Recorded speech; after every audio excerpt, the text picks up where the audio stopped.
You're listening to the Co-Creator Network. When you change the way you look at things, the things you look at change.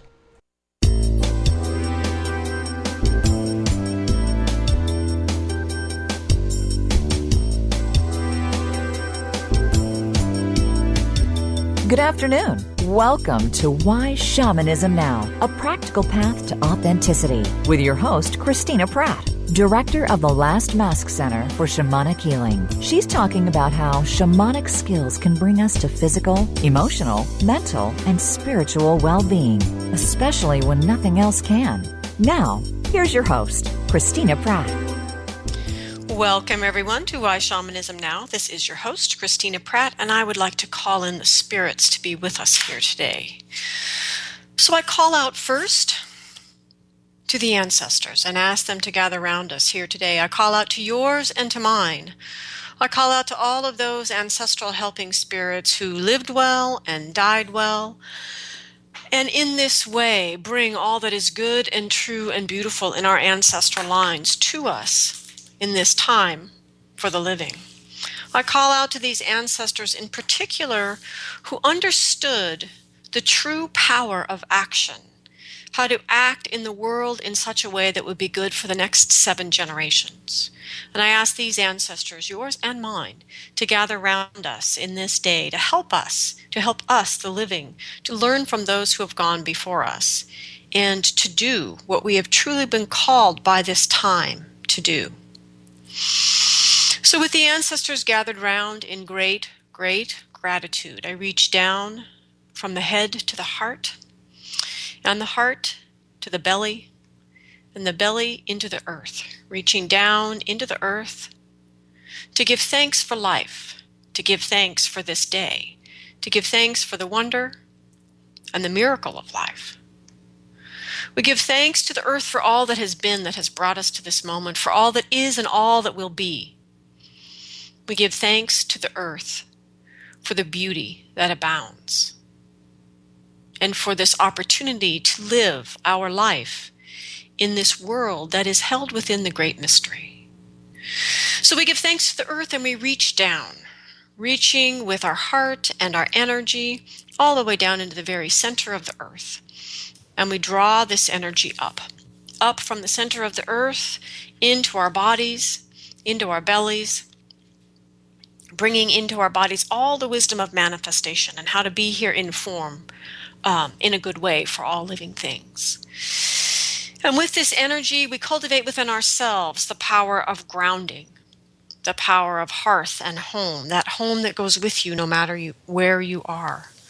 We call out to the earth and to ask it to help us to use this energy to cultivate in a way that creates abundance and longevity and diversity.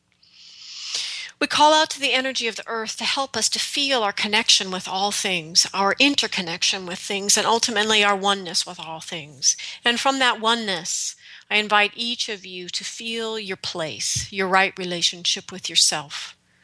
And from that, your right relationship with others. From that, your right relationship with the environment and the spirit world. And for this sense of place in our lives, this sense of place in the great all that is, and this sense of place that gives us somewhere to stand and helps our heart to help us know what we stand for, we give thanks to the energy of the earth. And we draw that energy up from our bellies to our hearts and our hearts to our minds, and we rise up out of the top of our heads, out through the weather that the sky holds, out through the atmosphere, and all the way out into the cosmos. And we reach out through the cosmos to the highest power of the universe, and by whatever name you name that power, I don't really care. Name it anyway. Name it, see yourself reflected in it, and it reflected in you.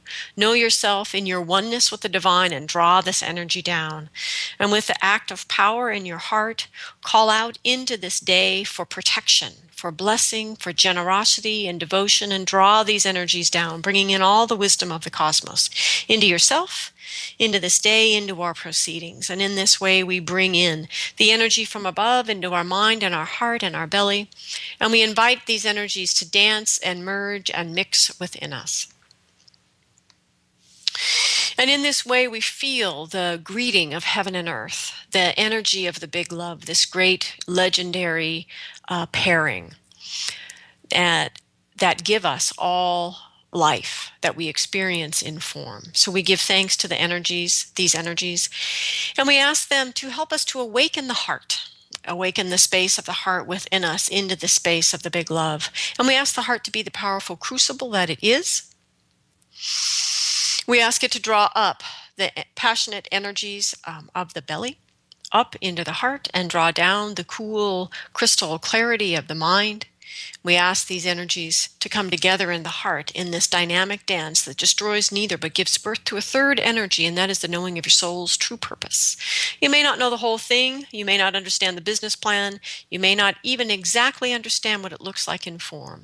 But we ask the heart to give us the feeling, the felt sense, the knowing of the deep and true reason that we are here.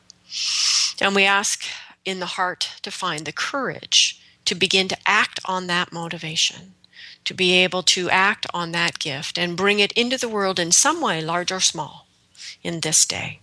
So we give thanks to the energy of the spirits all around us. We give thanks to the spirits of the land on which you stand, great and small. We give thanks to your helping spirits and the ancestors that encircle us. I'd also like to give thanks to Tracy, Deb, Eduardo, and all of the listeners who have been able to donate financially to the show. The donations so far this year have been humble, but they are, I'm deeply grateful for all of them. It is through these financial contributions that I am able to pay the bills that keep the show live and on the air and the archives available for free to anyone who is able to access them through the internet. At this time, the whyshamanismnow.com site has 4 years of archives. That's over 200 shows and counting as we move into the 5th year of the show. And so I give thanks to you, those of you that have made it possible for me to actually continue and to pay the money that it takes to actually keep the show live and available to you all. And with that said, I also want to give thanks to those of you that send me questions, those of you that respond to the shows, those of you that take the messages of the shows or the questions of the shows into action in your life and do things with them, those who take on the challenges that I offer in some shows and begin to integrate these teachings into your lives and let me know what happens because of it. And I give thanks to those of you that send show ideas, those of you that link to the site in your own blogs and your own websites, all of the many things that you are doing, not only to help to keep the show on the air, but also to keep the show interesting and vital and meaningful to you. So I give thanks to all of you for all of this. I give thanks to Ken at co-creatornetwork.com and to everyone who makes this actually work. Because today's show is about making things happen in the world. It's about the true power of action. And what does it take? What is a true yang expression in the world? I know for me these days, I love books and I love bookstores. I love hanging out in Powell's bookstore, which is an entire block in the city of Portland that is a bookstore. Many floors, many rooms. It's fabulous. I love it. It's book heaven. And it is actually the place that old books go to die as well. So it is truly book heaven. Anyway, Powell's books. I love them. At the same time, when I walk into bookstores, I look around and I feel, do all of these books really need to be in print? And so this is what we're really looking at today is true yang energy. What is it that we are truly called to bring into form in the world? What are we creating with our actions? And how can we return to a deep understanding of true yang energy? So to be motivated in the heart by one of these shows and to allow your heart motivation to move you to donate to the show, whether it's $5 or $50. In a sense, it doesn't matter because I assume for each of you that amount is a sacrifice. The important thing is the action that you moved freely, clearly, smoothly from an impulse, a motivation in the heart into action in the world. and you did so in a way that would benefit and support and strengthen something in the world that you value. And this is what we need to understand about our actions. There are so many, frankly, somewhat pathetic contemporary sayings about death and taxes and our understanding about what work needs to be. I actually had someone tell me when I was dancing or trying to dance that I shouldn't expect to get paid for dancing because I liked it. And that the reason you got paid for work is because it was something you didn't like doing. It's really pathetic. Anyway, so today we're talking about the true power of action.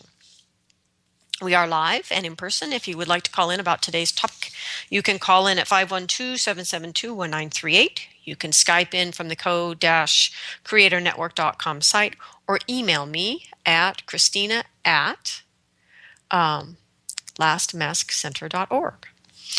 Okay, so back in December, the warrior told us that we had lost our understanding of the true power of action. So the warrior was saying that in our efforts to be human beings instead of human doings, that we lost the sense of power that comes from right action and our expression of our own excellence.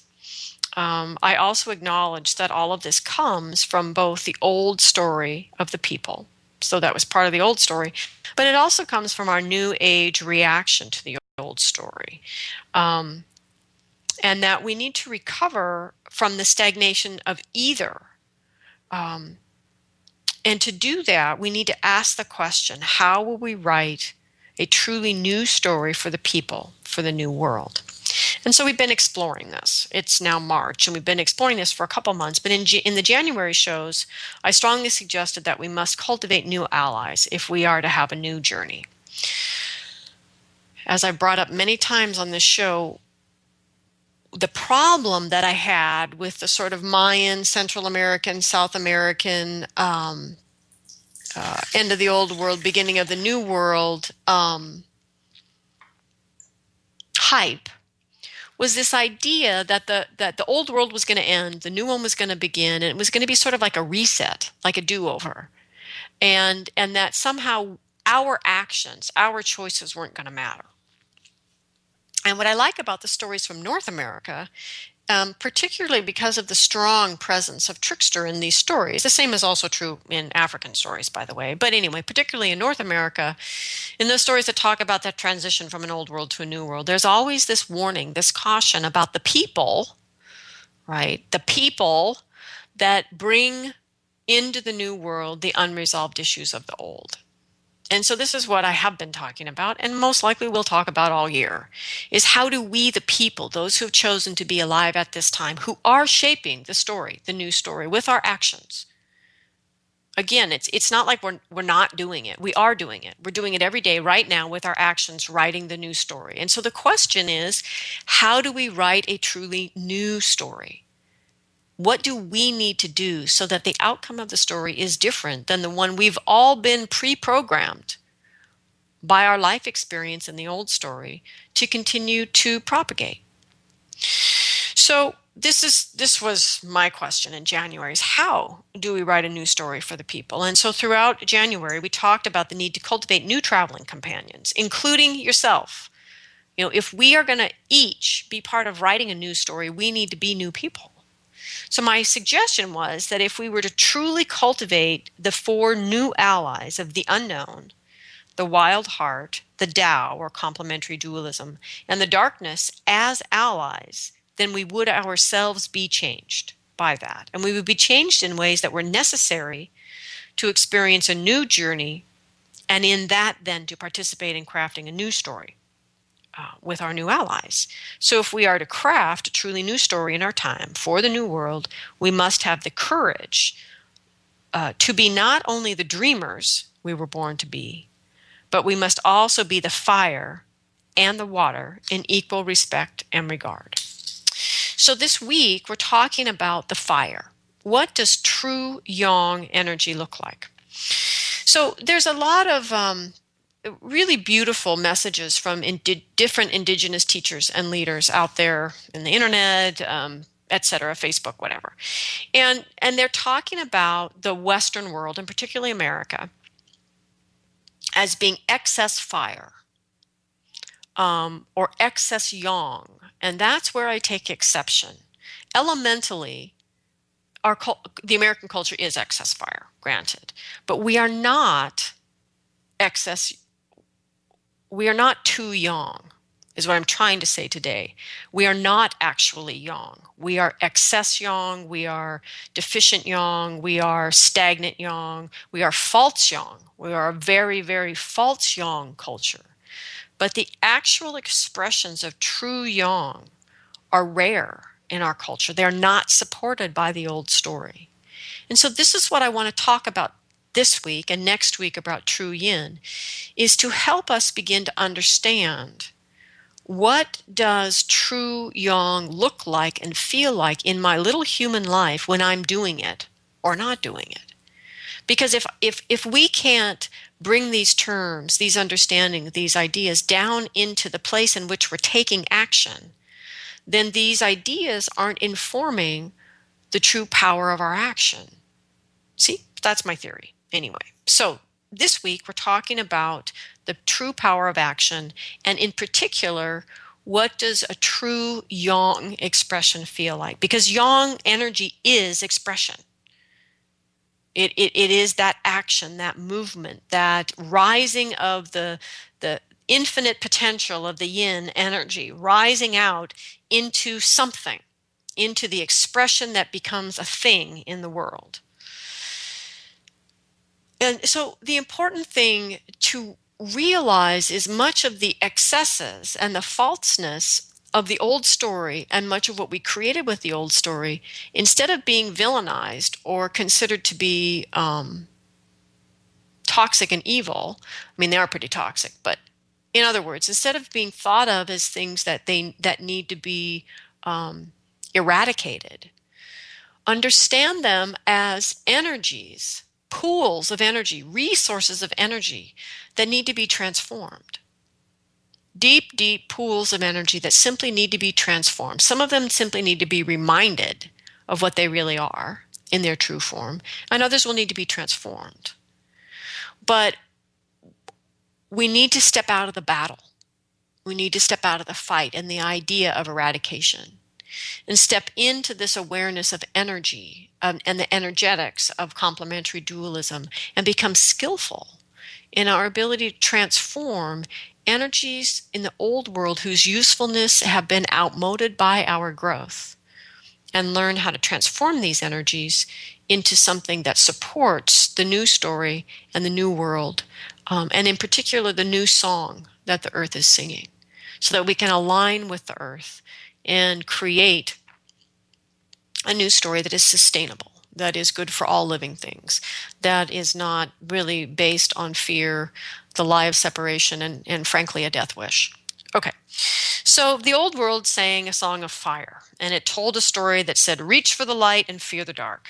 Trust only what you know and reject entirely the not yet known, and most of all, keep moving, for in the stillness you will meet things you are not equipped to deal with. So this was a song of fear born out of false fire, born out of excessive fire. The story tells of trusting that envy and greed are the motivations for all actions. It tells the story of arrogance and resentment in our relations with the other. And it tells of obsession and boredom as a far better path than to risk diving into the unconscious mystery of the self. And it reveres ambition and aggression over all other courses of action. So it is the story of this true yang energy lost in excess, falseness, stagnation, and deficiency, because Grandfather Fire is revered alone by the people and is thus made strong by the belief of the people. And because the people do not believe in Grandmother Water, Grandmother Fire is alone without the love of his life. And in this way, Grandfather Fire teeters into excess and falseness. So what does true yang look like then for humans? What are we to do? How are we to do this differently? And, because yin and yang energies are actually really big cosmic energies, and they are experienced by everything, in form and without form, animal, vegetable, mineral. They are really big energies. And I studied Qigong not just for a long time, but literally for decades. And I would practice and I would drop the practice and I would learn a new practice and I would practice for years and drop it because I could never crack the code. I could never get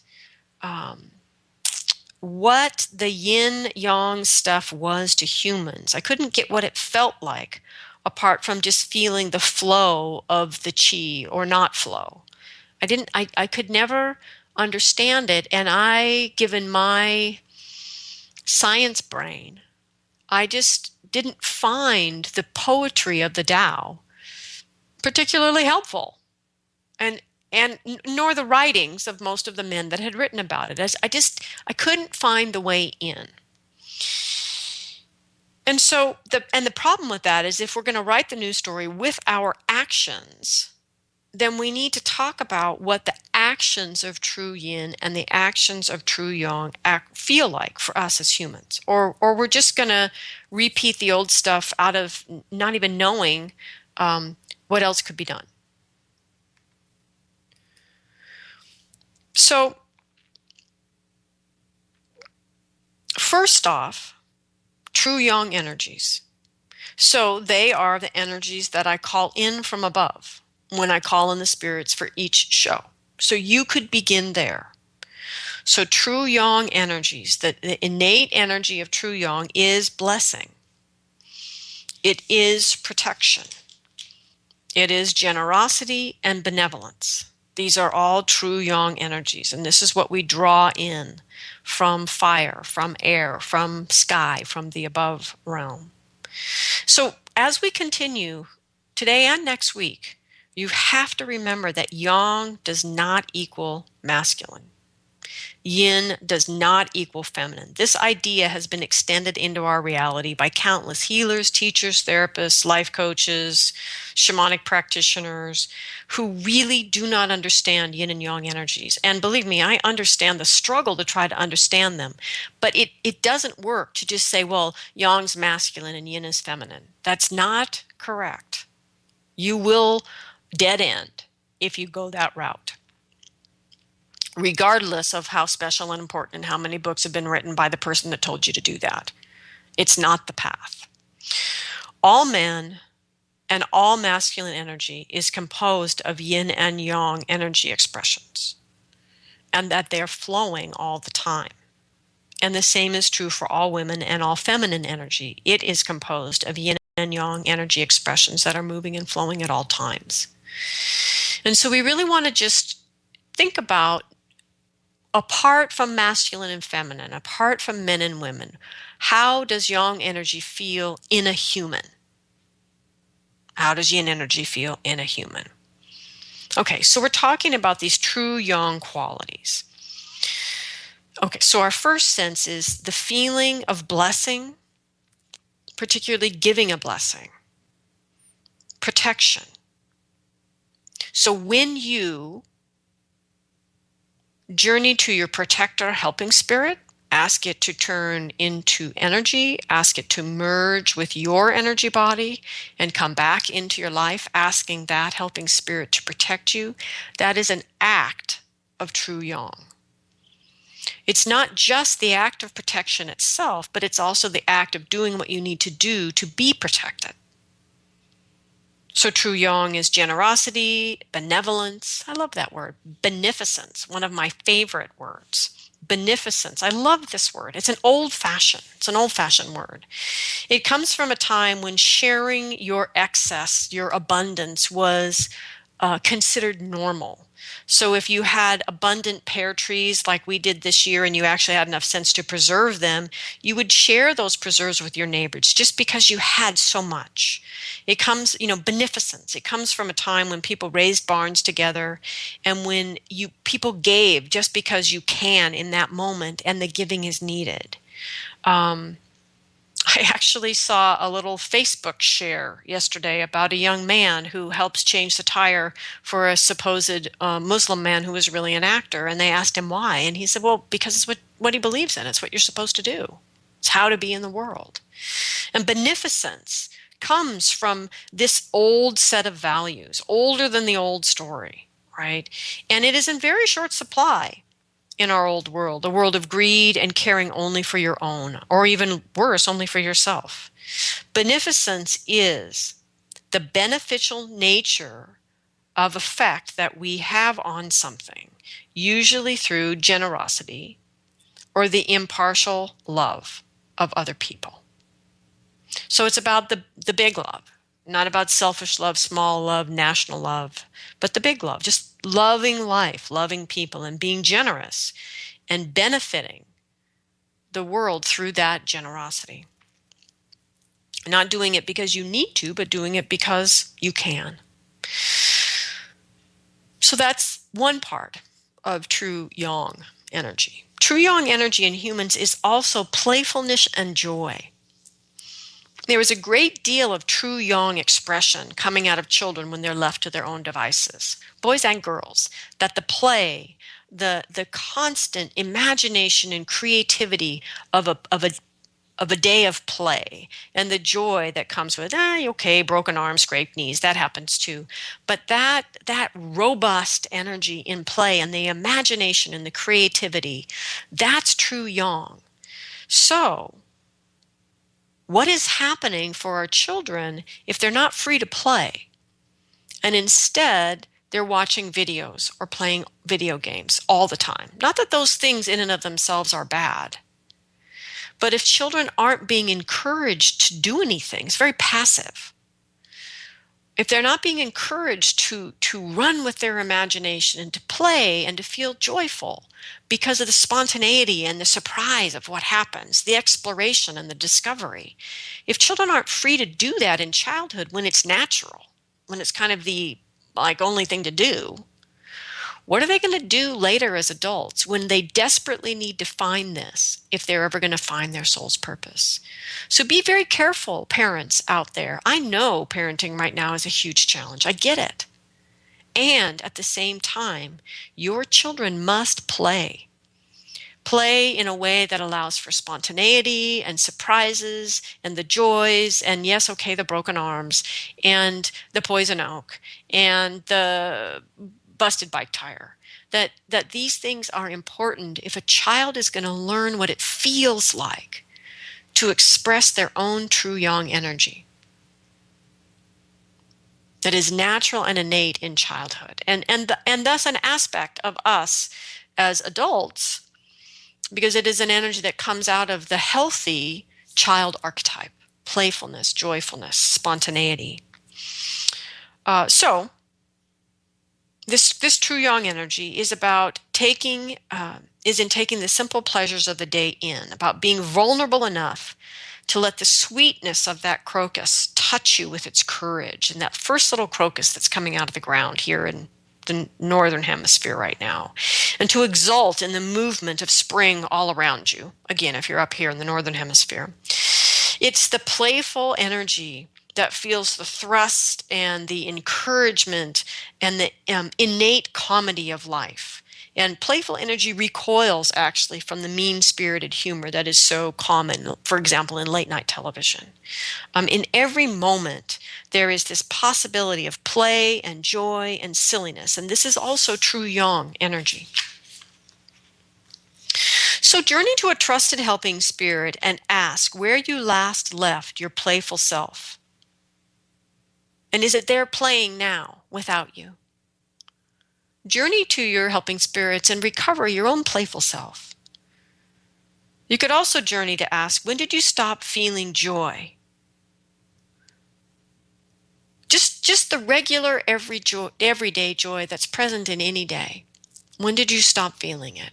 Go back to that time in your life and recover the aspect of yourself that has the capacity for joy. So one of the most direct expressions of true yang energy in humans is creativity and expression. So giving birth, a fundamentally female thing to do is an expression of true yang. Tears, yes. Those things that naturally come from your eyes when you are strongly moved in life, those things that we do not allow men to share, yes. Those tears are true yang. The expression of your voice, your heart, your gifts in the day, true yang. So really the essence of true yang energy is expression and creativity. So in other words, let's imagine that you are a young person and you have the dream of building a particular building and you see that building made manifest and you realize that. And then 60 years later, all you've done with your entire life is build more buildings. You know, the second building doesn't matter. Neither does the third. Unless you're doing something truly innovative, like making an utterly self-sustaining energetically building or something like that. But the point is, after you've expressed some aspect of your own creative nature, doing it again is like rolling around in the grave. And that's a really important thing to understand about true yang energy.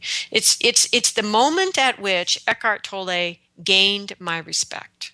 Not that the work he did in the books, the initial books he wrote, weren't brilliant, right, and powerful, but that he walked away. He took time in silence. He stopped repeating the same thing everyone wanted him to keep repeating because everybody was making money off it. He walked away because he's a true teacher and he understands what he's teaching. He's living it. He walked away to create something else. Because we have to be willing, if we understand true yang energy as creative expression, we can't just do the same thing over and over and over again. So express yourself, or to express yourself in this way, is a relief from suffocation. It's a relief from stagnation. So that's what true yang energy feels like. It's a relief from stuckness. So the question to ask yourself is, what do you spend 40 or 50 hours a week doing? Expressing or suffocating? So as you take action in life, think of true yang. When in true yang, each action is going to cut away at the old reality. With each action, you are freeing yourself from the trap of what has been, even if what has been is your own successes. That for us to continue to manifest true yang energy, we must continue to create. So, another heads up for parents and for anybody who votes on school budgets. True yang energy not only requires that we allow our children or encourage in our children play and joy, unscripted, unpre-programmed. To understand true yang energy also requires creativity. It is absolutely important that we as human beings create. So children that can't sing should not be told to stop doing it because they'll never make any money at it or because they're tone deaf. Children that dance should never be told to stop dancing because they can't make a living dancing. Children that draw and create should never be told to go get a business degree because they can't make any money from their art. What children need to be told is create. Keep creating. Whatever it is, just keep creating and don't worry about whether or not that's how you're going to make money in the world or not. Find some way to express your excellence in the world and understand that creating is just simply part of being alive. It's not about whether you're going to make money with it or not, but create. Keep creating. Always have something that you do that allows you to create, to keep your creativity moving. And then express yourself in the world. You know, what the world does or doesn't want to pay for a drawing, no matter how good you are at drawing, may never allow you to feel the expression of your full excellence. Or to put it in context for myself, I loved dancing and I love dancing now. And even at the peak of my ability to dance, I could not express my full excellence through that medium. I understand that now. Didn't understand it at the time very well, but I understand it now, and I felt it at the time. Even in my best, well, there's a couple amazing performances, but even in my best performances, I knew there was still 25, maybe 30% of myself that wasn't getting tapped through dancing. Not because I wasn't dancing well enough or wasn't giving myself over to the choreography, but it just wasn't the right medium. And so this is what I'm trying to say about creative expression in your kids, is encourage them to keep doing the thing they love doing, and don't connect it to whether or not they're going to make money off it or whether or not it needs to be their profession. I needed a different profession, but I needed to also not be turned away from dancing because I really needed them both. And for me, the work I do now, I feel myself 100% expressed in it. It's a better vehicle for my soul's purpose. But I couldn't do what I'm doing without the creativity that comes into my life through dancing. I hope that makes sense. But the point is that creativity and expression and the full expression of your excellence is the very heart of true yang energies. And as parents, we need to make sure that our children have the experiences in their childhood, when it's natural, of what it feels like to be in true yang expression, and then let it go. It's like teaching them to love the game and play the best that they can, and to not really worry about whether they're winning or not, because they want to find joy and self-expression in the playing of the game.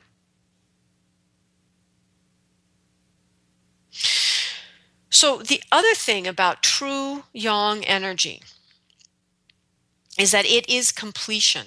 So one of the really powerful manifestations of false yang, stagnant, deficient yang, the thing about being in excess, culturally, we're in excess yang.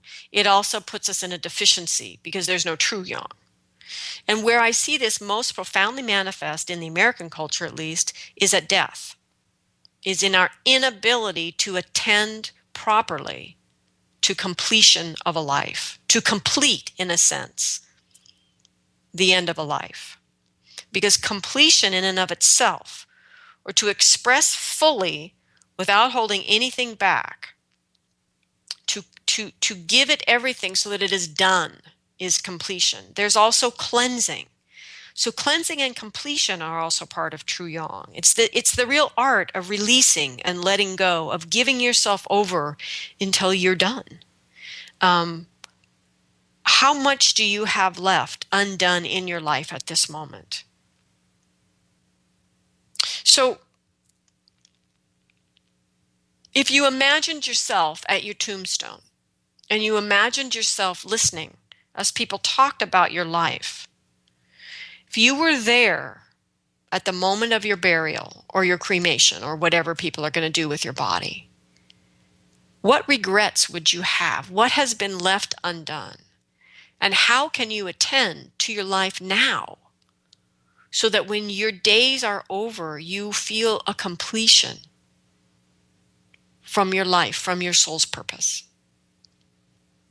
And that there is in that a cleansing, a shedding of the old and the extraneous and the unnecessary, because you've refined yourself through your devotion to your path, to the ability to complete and to be cleansed and to be ready then to die. So a great teacher about the importance of completion, because culturally Americans, we're horrible about this. But my teacher in this was an old boyfriend. And he was a really good guy, actually very supportive in many ways. I don't really have any criticism, actually, until the end. And we got to the place that is natural to get to in relationships, where you realize that you're sort of eddied out. You're in an equilibrium, and you either need to choose to take another step, whatever that step might be, or not. But that you're both getting sort of bored with where things are, and that things are not creatively expressing themselves. There's no sort of true yang happening. It's kind of starting to get stagnant and a little eddied out. And so we both realized this. And so we had a good talk one afternoon about this with our bellies full of breakfast and coffee. And we talked about this, and we talked about, well, what do you want? What do you, and based on what we wanted, which were not terribly different about what we wanted in relationship, what did we want to do given where we were in our life? And what was surprising, because both of us felt a little off together because of this sort of stagnant energy coming into the situation, we were really surprised once we started talking about how we were really still on the same page. We really both wanted the same thing, or mostly the same thing out of relationship, and we wanted it at that time in our life. And so it really boiled down to a question of, do we want to take the next step together? Whatever that looks like. Not that we even really knew what it was, but it had to do with, I don't know. We'd figure it out if we both decided to do it, I guess. So the thing that was interesting that we both remarked on is how bad we'd both been feeling, and the kind of the stories we've been creating in our minds, and how that had all really been dispelled by simply communicating honestly and realizing we were both really still well matched and very much in the same place and wanting very much the same thing. So this could have been either a really peaceful ending. We could have just decided that either one or both of us didn't want to take the next step, which would have been an ending, or it could have been a new beginning if we both chose to take the next step. And that all we really had to do was reflect within ourselves to what choice was right for us, and then communicate it. And it would be really very easy to understand where things needed to go. And there was really no pressure either way. And then I never heard from him again. I still had a key to his apartment. I still had stuff at his apartment. Never heard a word from this man again. And that lack of completion, that agreement that we were waiting for an answer from each other, and when I came back from this trip, we were going to talk about it, and the fact that he never spoke to me again, never responded to a text, well, there weren't texts, but to emails, phone calls, just never responded again. That lack of completion felt brutal. It felt violent. Now, granted, at the same time, I would back up and go, it's just another guy. What's the big deal? But the truth is, this peaceful path forward, one way or the other, was available to both of us. And he chose to not complete. And that lack of completion felt violent. So in his non-action, he left the old reality hanging there. So there was no cleansing, there was no clearing. So I was left to free myself from this relationship as best I could with no communication. And I really felt like, a parachuter who comes down bad and is all tangled in the ropes and the parachute itself, once the parachute is all deflated. And I felt like I was just trying to struggle out of this deflated, dead thing all by myself. And all the situation needed was a nice, clear sword stroke of truth. Life or death for the relationship. It didn't really matter at that point. It just needed that clarity. So the true yang energy is the sword stroke. It's the clarity. It's the truth. And it is the lack of that is actually the violence. So true yang expressions in humans, true yang in its most beautiful is precision, is devotion, and is excellence in our expressions of ourselves. Now, that doesn't mean your best expression that's kind of wonky, sideways, and kind of messy, if that's the best you can do in the moment, that's true yang as well. But as we become spiritual adults, as we grow skillful in our lives, we can expect a little bit more out of ourselves. So the thing that's interesting is that these three aspects of true yang, precision, devotion, and excellence, in their false expression, describe the entirety of the old story in the Western world. Just these three simple, true, well, not simple, but these three true yang expressions in their falseness describe it all. So precision, we'll take them one at a time. Precision in its false expression is aggression. And so we see this in ourselves. Let's not even get into the politics of this and the larger world expressions of aggression. Let's just look at it in ourselves. We see this when we hit the ground running in the morning. We attack the day. We do so many things at the same time, and we attend truly with our undivided self to nothing. The precision, the focus, the intention needed to be given to the quality of energy of the situation, whatever the situation is, we don't do that without distraction into either detail or obsession. So we, in our own day, are aggressive in this attack of the day and this furious multitasking and being interconnected to everything in a superficial way. What we want to look for in ourselves is the precision to connect in with our attention to the quality of energy going on in the moment without being distracted by anything else, and to act and to move on. So then devotion.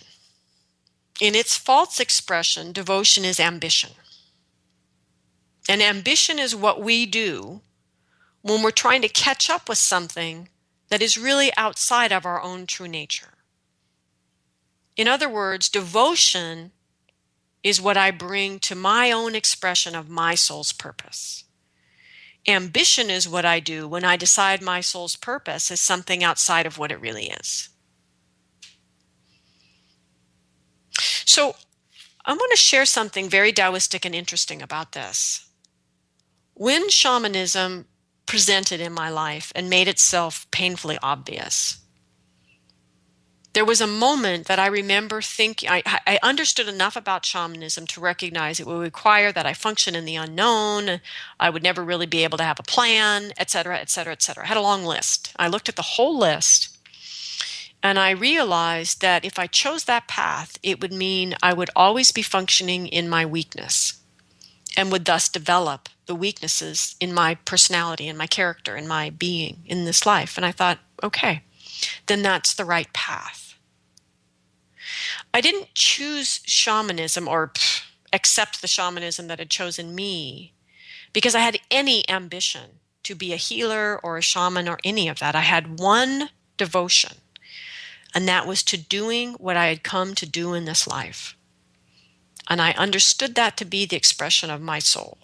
And it seemed to me that a path forward that would force me to develop all that was weak within myself would probably be the most direct path to the true expression of my soul.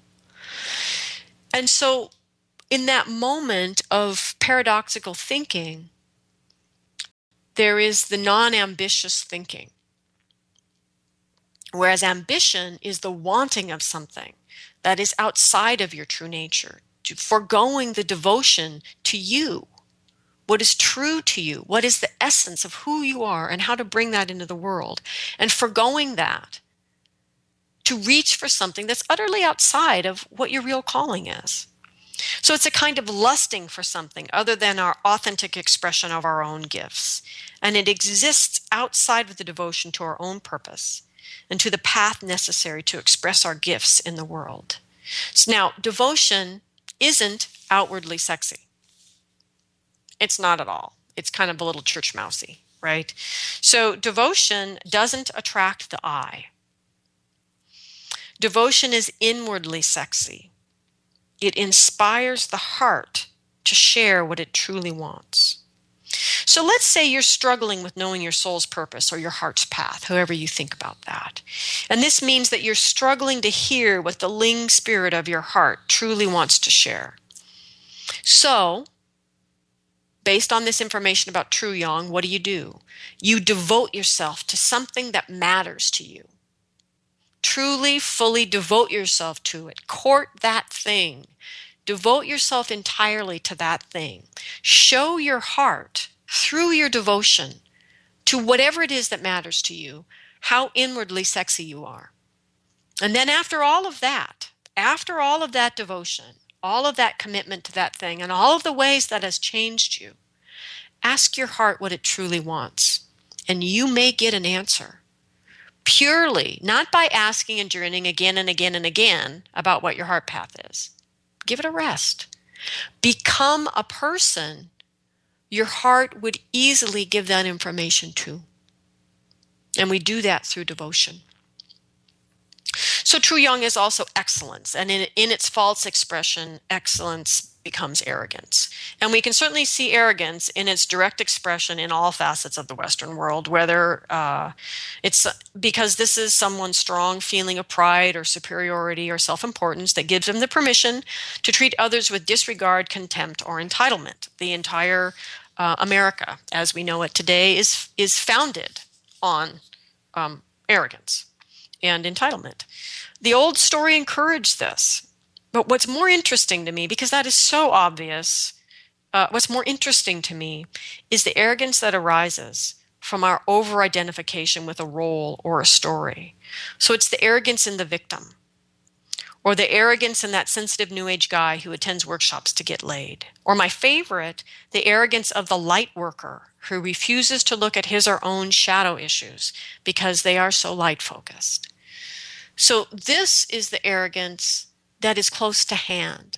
These small arrogances are the ones that we can transform.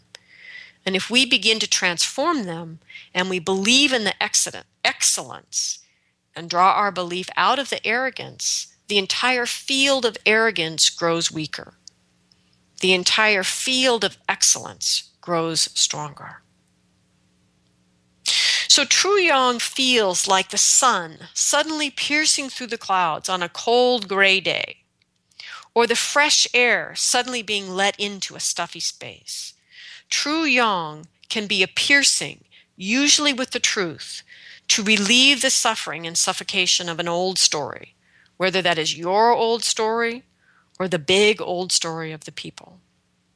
So what journey questions could you ask to explore the health and well-being of your own true yang energies, your own devotion, your own excellence,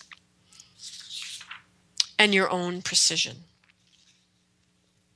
We must be willing to discern the need to relieve the suffering of the old story, even when that stagnation and suffocation is the powers that be. We must be willing to discern accurately, clearly, and to act, to understand the true power of our actions, to pierce what is with true love and true power, and remind both the yin and yang energies of what they could be. So let's look at how these energies manifest in our lives. So haven't you ever had that feeling when you're in a journey circle and you listen to someone's amazing journey, but the whole time you're listening, you're thinking, but so what? So this is the emergence of false yang into our practices, the blah, blah, blah, the drama, the grandiosity, the magnificence of ourselves. And behind it all, there's a voice in the head that says, so what? And especially listen to this voice when the blah, blah, blah person is yourself and your inner voice is saying, yes, but so what? So let's look at how these energies manifest in the typical spiritual or shamanic practice that emerged with us from the old story of the people, because most of us, old enough to listen to the show, were born and raised in the old story. So in shamanism, first we learned a journey, or at least in my opinion, we should all begin there, because we must repair the lie of separation and restore the truth that everyone has the capacity for direct relationship with spirit, a la Sandra Ingerman. We all have that capacity. So we should begin learning to journey. So we learn to journey. We go to spirit and we ask for answers to our questions, for healing and for guidance. And then most people are guided to journey to ask for more and to ask for more. And there are no instructions offered for the beginning to cultivate a relationship with your helping spirits that recognizes the reciprocal nature of things. This is our first aggression in our shamanic practice, our first turning away from precision. So now in the very beginning of learning to journey, don't panic. We are in effect children. The spirits know that, and we can get away with this transgression for a bit. But what if we want to bring our actions into the true yang energy of precision? So this is the way that I teach journeying, and this can help. And the reason I do it is because I want people in the very beginning to begin to tune into the precision of the relationship they are cultivating with their helping spirits. So the first question I encourage people to ask is, what are you here to teach me? because it shows that you understand you are there as a student and they are the teacher. And then we usually do a question that really matters, and we usually do a question for someone else just so people can feel the push of the need and the journey. But in the end of the class, the fourth journey is, how can I honor you in my life? And so I invite people to begin their relationship with spirit, understanding how to honor that spirit in their life. And I encourage them to ask this question periodically and to develop a fully embodied relationship, reciprocal relationship with their helping spirits. So precision emerges in the relationships that we cultivate with our helping spirits. It emerges in the quality of relationships we cultivate with our human teachers. And it emerges in the quality of relationships we teachers cultivate with our students. I see aggression in the ayahuasca I am entitled to enlightenment club. There is a little precision in the use of sacred plants these days, especially here in the US. They are treated like drugs, not as beings, and the mind-blowing experiences are expected without any precision, focus, or intention on the part of the human being. So bring your precision in through the cultivation of your relationships with each spirit or being you wish to ask for something from. You must focus to get what you are asking for. What skills must you cultivate? These are the aspects of precision that you must cultivate to be in a true yang expression, not aggression, with your helping spirits. As we've already discussed, spiritual ambition is huge in America, and I've spoken about it many times and likely will speak about it many times more. But in the context of today, my favorite and most blatant false yang expression in shamanism is the student who studies with everyone, checking names off the list, dropping names to bolster their false sense of accomplishment, and never moving into true devotion into any of these practices. Not even the devotion to his or her own soul's purpose. So I also see it in students who jump to the next teacher when their devotion to the first teacher has brought them to the doorstep of that inner door they must knock on. Knock, knock, knock is the shadow home. But rather than devote oneself to that path to wholeness, they jump to the next teacher or the next training. And then in the absence of the heart's message of why you are here, because you've avoided the shadow door and the true yang devotion there, and the true yang devotion to the heart voice, people start to train to become shamanic healers by their own choice, not by calling, because their heart is silent, because they have not been willing to open the door their very practice brought them to. So the remedy here is to devote yourself to the highest truth in the answer to the question, why am I here? And to cultivate the ways that we make that voice stronger within ourselves. And so, detox your body. Determine your food sensitivities and eat only that which nourishes you. This is the beginning of doing the things that cultivate that voice within you. Honor the vulnerable steps to know yourself, to greet your shadow, and to integrate your soul parts, to acknowledge that you have been lost in the old story. Honor those vulnerable steps. Notice the sigh in the body as you move away from your soul's longing in your actions. And notice the quickening or the passion in your body as you move toward it. Take note. Keep a journal. Do not let the difficulty of aligning yourself with the true yang expression in life dissuade you from the path you know you must walk. You need eros. You need love. You need help. Receive it. Trust the small things. Cultivate a sense of the sacred in daily life and build the path to your destiny with these small things. And to truly cultivate this true yang in your life, cultivate wakefulness. Pay attention. Notice. Notice within yourself. Do not go to sleep in the old story. We are all here at this time because we are the writers of the story that will shape the new world. I give thanks to the ancestors for gathering around us here today. I give thanks for the earth below and the sky above and the heart that unites us all. Next week, we'll talk about true yin energies, what they feel like, and how we live them in our lives today so that we can be better able to shape the new story. Thank you, everyone, for being with me here.